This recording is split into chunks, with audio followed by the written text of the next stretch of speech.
Welcome to concept classes. अब हम पढ़ने जा रहे हैं एसिड एंड बेसिस की केमिकल प्रॉपर्टीज। तो सबसे पहले केमिकल प्रॉपर्टी हम पढ़ेंगे रिएक्शन विद मेटल्स। ठीक है, रिएक्शन विद मेटल्स नोट कर लीजिए, अपने पास नोटबुक रखिए, याद करेंगे, समझेंगे, और जिनके पास ऑलरेडी नोट्स बने हुए हैं वो वेरीफाई करेंगे कि गिरधारी सर कहीं गलत तो नहीं पढ़ा रहे।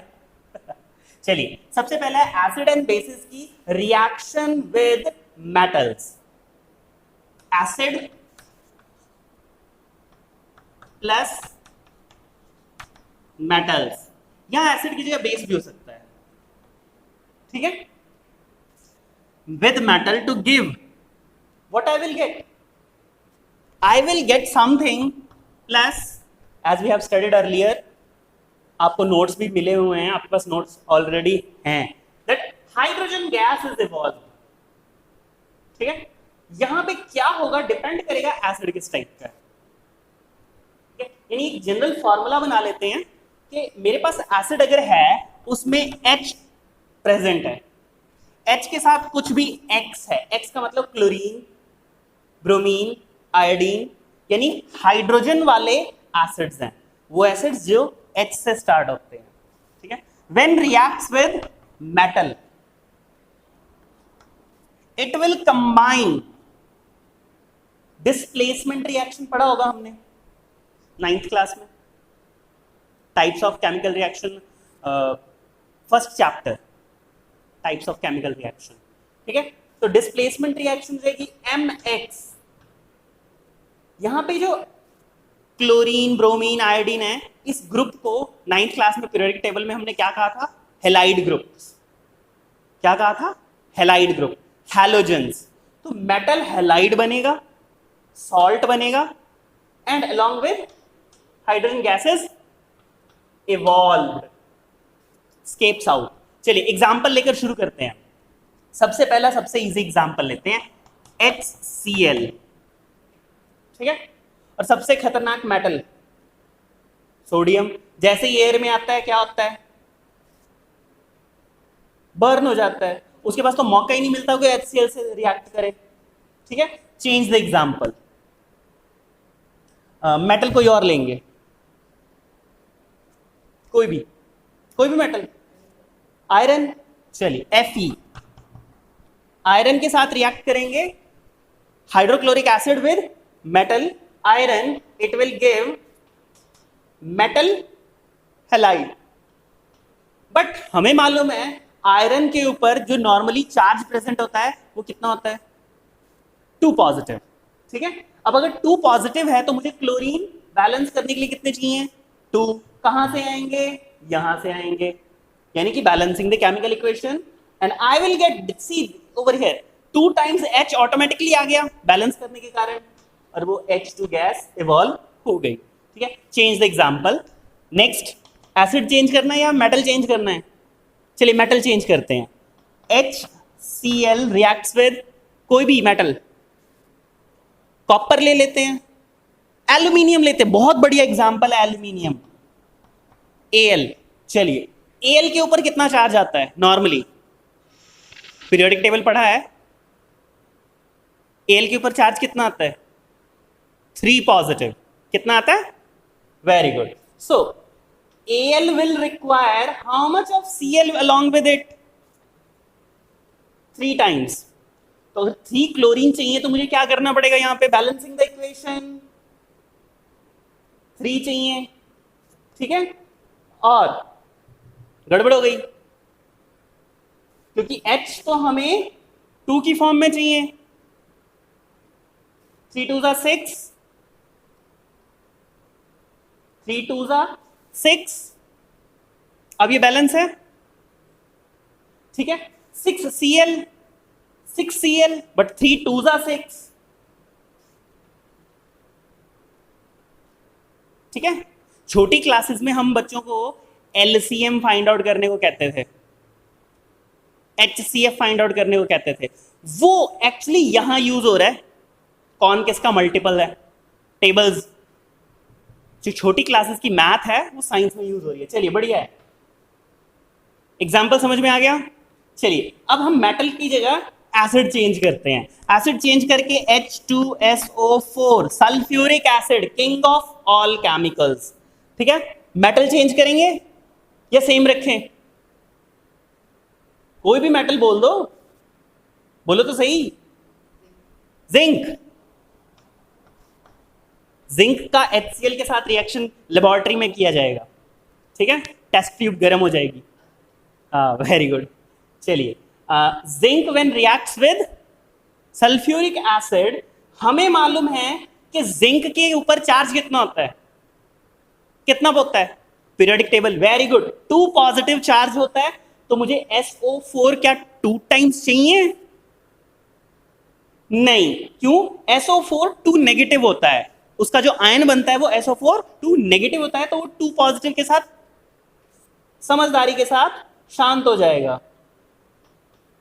तो बचा क्या मेरे पास? सिर्फ H2 gas is evolve. Finish. Sir आप इतनी बार नेगेटिव पॉजिटिव कह रहे हो, इसका पॉजिटिव इस नेगेटिव के साथ, इसका नेगेटिव इसके पॉजिटिव के साथ रिएक्ट कर जाता है। सर ये वाले में, इस वाले रिएक्शन में वो नेगेटिव पॉजिटिव बैलेंस कैसे हुआ, समझाओ जरा। देखिए, असल में जिंक जो है वो क्या है? न्यूट्रल है। अब ये जब Zn2 पॉजिटिव बनेगा तो 2 इलेक्ट्रॉन्स डोनेट कर देगा। जब ये डोनेट कर देगा तो जाएगा किसके पास? इसमें से SO2 नेगेटिव जो बना वो इस Zn2 पॉजिटिव के साथ बैलेंस हो गया, बट Zn के साथ जो 2 इलेक्ट्रॉन्स निकले थे, वो जो 2 पॉजिटिव आयंस हाइड्रोजन के बने थे, उनको बैलेंस करके यहां पर गैस बनवा रहा है। सो इलेक्ट्रिकली ये सब कुछ बैलेंस्ड रहेगा। कोई पॉजिटिव चार्ज नया नहीं क्रिएट होगा, कोई नया नेगेटिव चार्ज नहीं क्रिएट होगा। ठीक है, चलिए, सल्फ्यूरिक एसिड के साथ हमने देख लिया, जिंक मेटल के साथ। ठीक है, हम सारे एसिड्स कर रहे हैं। एक एसिड और रह गया, HNO3 ले ले। HNO3, हाँ जी, HNO3 बड़ा ही खास एसिड है। अगला, किसके साथ रिएक्ट करवाना है? किसके साथ? कॉपर के साथ, Cu। चलिए, कॉपर के ऊपर कितना चार्ज आता है? 2 पॉजिटिव, Cu2 पॉजिटिव। तो Cu2 पॉजिटिव के लिए यहां 2 नेगेटिव चाहिए मुझे NO3 के ऊपर सिंगल नेगेटिव चार्ज दिखता है। चलिए, ट्वाइस कर लिया, Cu NO3 twice, plus very good H2। ठीक है, फिनिश्ड।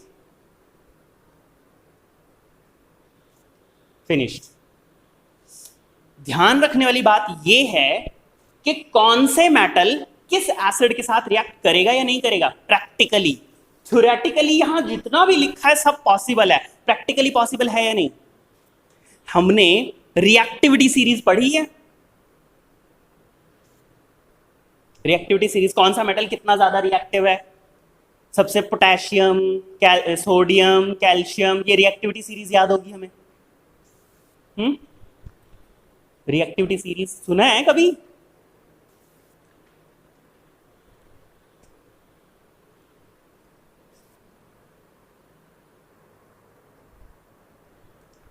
तो मैंने बात की रिएक्टिविटी सीरीज की।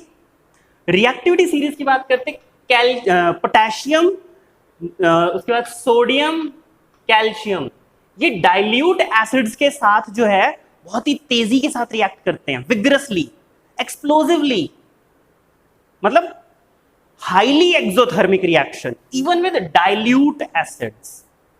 ठीक है, अब इसके बाद आते हैं कैल्शियम, पोटेशियम, उसके बाद sodium, calcium, magnesium, aluminium, iron.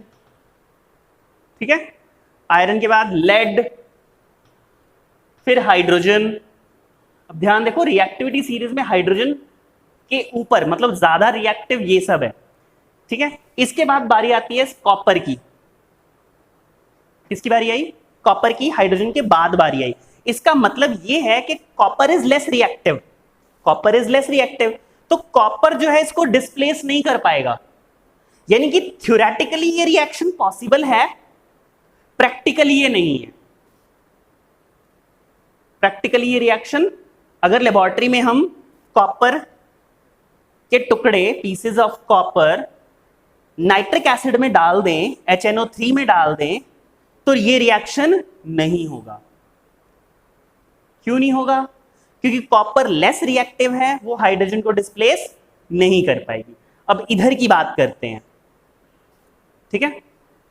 तो जो जिंक है हमारा, एल्यूमिनियम है, ये देखो एल्यूमिनियम है, aluminium is more reactive than hydrogen, इसीलिए एल्यूमिनियम ने हाइड्रोजन को रिप्लेस कर दिया और ये रिएक्शन पॉसिबल हुई।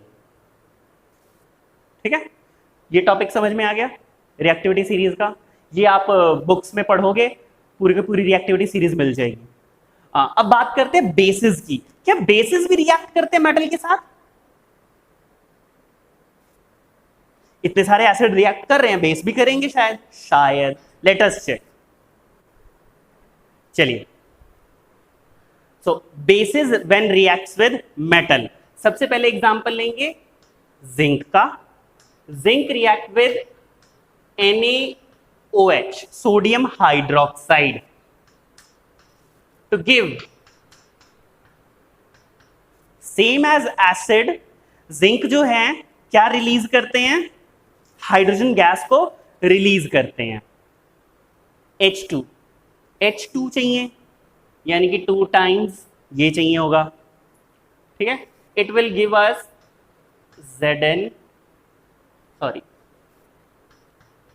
Na2ZnO twice. चेक कर लेंगे, Na2 बैलेंस्ड है, Zn बैलेंस्ड है, O2H2 रिलीज हो गया, ठीक है। ये तो था जिंक का सोडियम हाइड्रोक्साइड के साथ। बट नेक्स्ट हमारा है एल्यूमिनियम। जब एल्यूमिनियम सोडियम हाइड्रोक्साइड के साथ रिएक्ट करता है, it doesn't react like earlier, it needs some water along with it, ठीक है। चलिए, in that case 3 molecules of hydrogen gas is evolved, ठीक है। बट